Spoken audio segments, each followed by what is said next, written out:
Hey, hey. Hi, guys. Welcome back. All right. This is going to be a collective message. So, not zodiac specific, but if we get zodiacs, of course, I'll call those out as we go. Oh, gosh. We start out with the Three of Swords. Now, full disclosure, I actually already did a collective message. It was fairly abstract. I will say the Three of Swords came out in that one as well, but gosh, different message, different energy here. Because we got a Knight of Wands. So, we have somebody that is recognizing that either this person might only be a heartbreaker. This Knight of Wands might be someone who simply is going to hurt somebody's heart. They're a player. They're somebody who's Four of Cups. There's an illusion in all of this. It's like, man, this is a bummer. It could have been something, but maybe it didn't turn out to be because somebody was more of a player than they were someone that I could count on, or somebody that was going to be stable. So that is a disappointment, undoubtedly. We got a Two of Wands. This boils it down to, like, understanding that somebody had a choice as to who they wanted to be, but they perhaps chose to be a player. And if a character is just recognizing that and saying, yeah, that's, you know I'm not going to give them a pass. They hurt my heart because they made choices. They came in for passion. That's what they did. I'm not going to rewrite history and say, well, but maybe it was this, maybe it was that, maybe they didn't know that they hurt my feelings. I think that we have a character who's just like, nah, let me just call it what it is, right? I dealt with a player. That's it. End of story. Not the end of the world, though, just the end of this story. I'm going down a different path from this point forward. Yeah, I'm going to go be successful elsewhere. It's time to fly. It's time to move on. Ten of Pentacles. In Greek mythology, the Olympian gods were not successful overthrowing the old gods, the Titans, until the Pegasus got involved, the winged horses. So they represent victory. And I really think that the only way for a character to get beyond a heartbreak is to just call it what it was. We had this message come up, I think, in some video yesterday, if I remember correctly. But yeah, it's just, you know what? It is what it is. I'm not going to try to rewrite history and pretend it's, that it wasn't hurtful when it was. But it's also not the way my whole life story is going to go. Temperance. So I move forward. I make peace with what actually happens.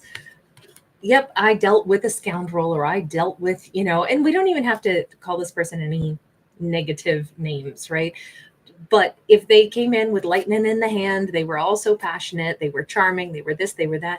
Maybe it's like, well, that was a fun roll in the hay, or that was, it was a dalliance. It wasn't something that lasted, but I'm all right with it. I'm just going to call it what it was and move forward. Making peace with something the way it is, instead of trying to turn it into something that it wasn't, seems like it's really helping this character to just move forward and to make peace with what seemed like a heartbreak that really doesn't have to be chalked up as a heartbreak anymore.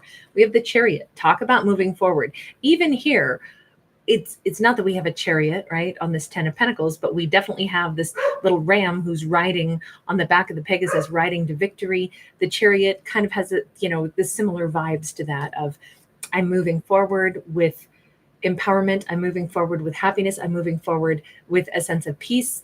I love the fact that we have, the temperance energy is very smooth. It's very, I'm calm, but I'm also excited about what my future holds. So we have a character getting over a past wound, a past heartbreak, a past hurt. And that's amazing.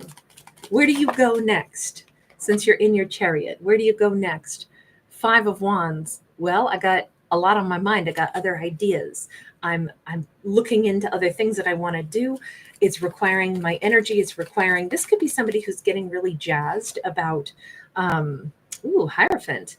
They could be getting really jazzed about things that they care about, things that they want to learn about, things. This is somebody who's thinking about things, arguing ideas in their own head, going round and round, trying to solve a mystery, trying to grasp, an idea and kind of like, lay it out so that it's like smooth and clear in their mind. But it's about somebody who's connecting to their higher self, what they really believe in. So I kind of think that as our character, who, by the way, could be a divine masculine who's letting go of a heartbreak, Could also be a feminine though. It doesn't, I never read for genders anyway, but someone is very like linear in their thought process. They're definitely moving on from a heartbreak, and they are finding like a belief system that maybe they didn't know they had. They're finding a, you know, a connection to something that is like, it's clicking for them. It's making sense for them with that Hierophant there. Three of Wands. This is impacting how they look at their entire future. This is somebody who is seeing and knowing and understanding, like, here's what I believe in, here's what my thoughts are, here's what I can really get behind and stand up for, and actually like commit myself to. And it's setting the tone for what my future is going to look like. Now, we could have a character saying, I am determined I'm going to meet the person I'm going to marry. We could have a character saying, I am interested in starting a business. I'm interested in, you know, a belief system or something that I'm going to listen to my intuition. I'm going to follow that more fully, more thoroughly. I'm going to head toward a future that it's going to make sense to me. Eight of Coins. This is somebody dedicating themselves to a task, something that they want to work on, that they really believe will be right for themselves. Can I see anything else about this? Because I don't see.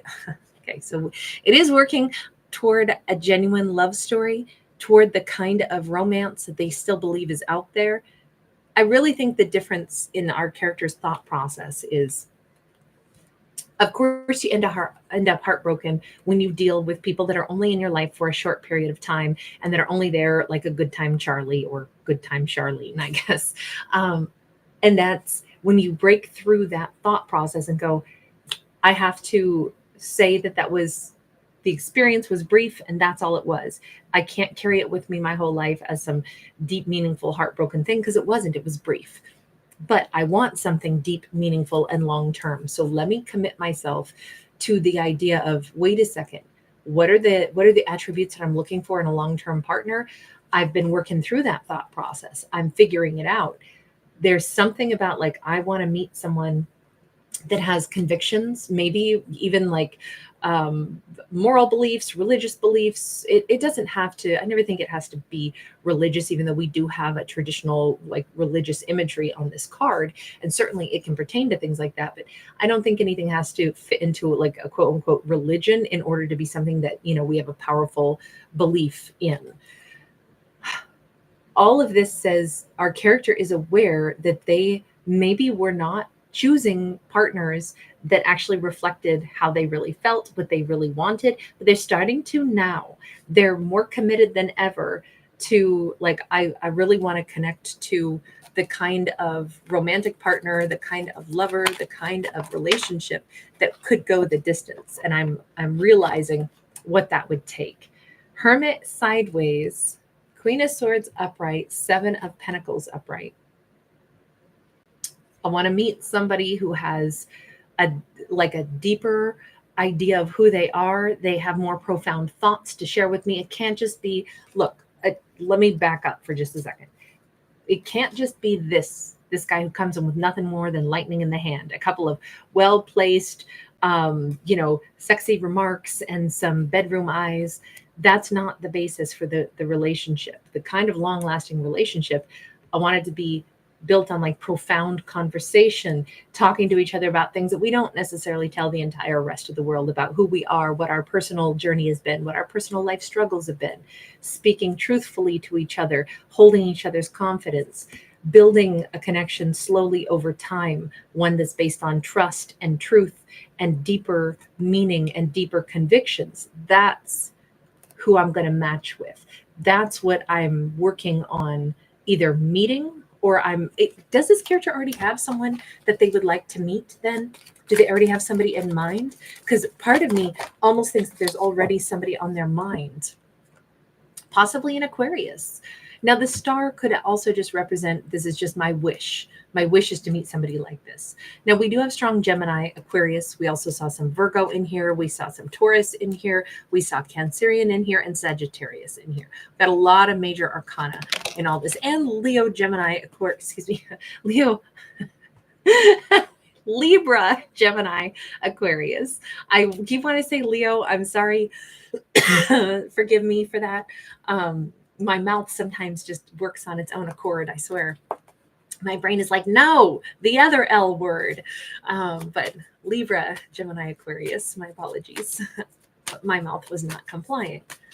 So I feel like our character has a pretty strong opinion about who it is that they want to meet now that they have squashed the whole heartbreak that was associated with somebody that was just here for a good time, not a long time.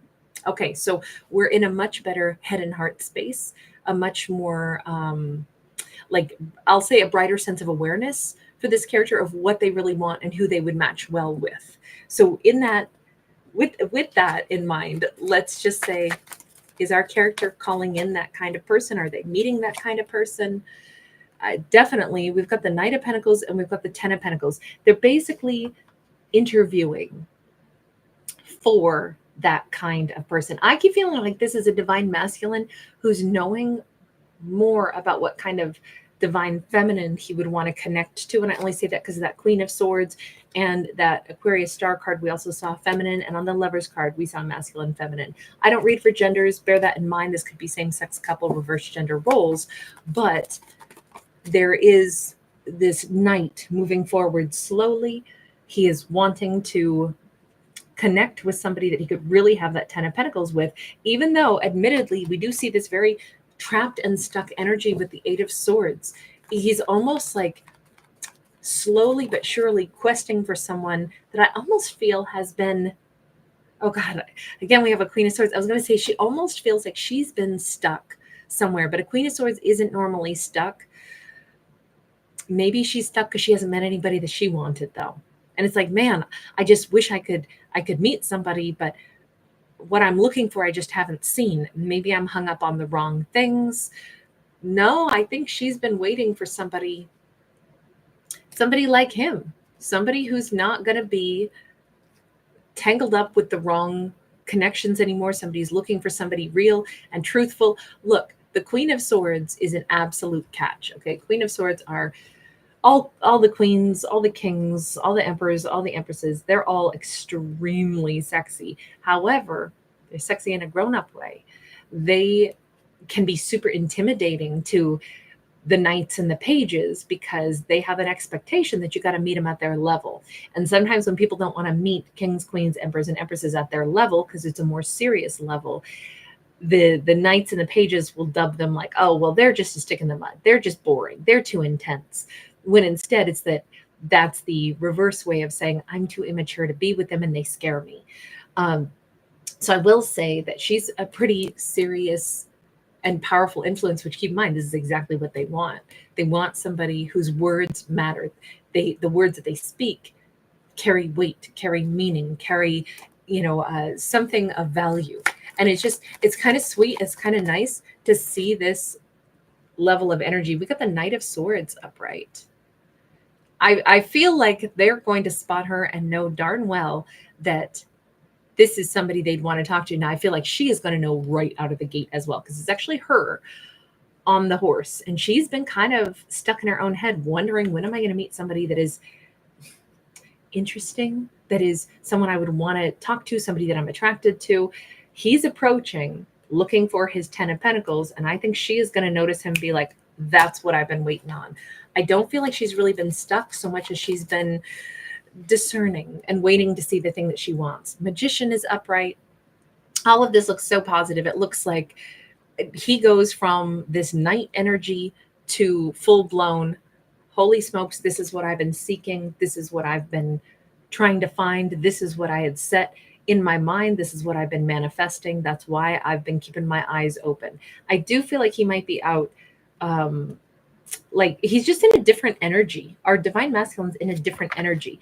He's got a mindset of what he wants. And so he's keeping his eyes open in a way that he wouldn't normally have. Now, this Knight of Pentacles, we see 3 clocks on the tree of life. Maybe it's at least 3 days or longer before he meets her. He could be traveling through, he could be, I don't know, our knights are action takers, even though he does move like molasses. Sometimes meeting somebody can be in the virtual world, or sometimes it can be in the real world, but meeting someone and recognizing like, okay, I see someone of great interest to me. This is exactly what I've been trying to manifest. What he has wanted is what he is starting to find because he's listening more to his intuition.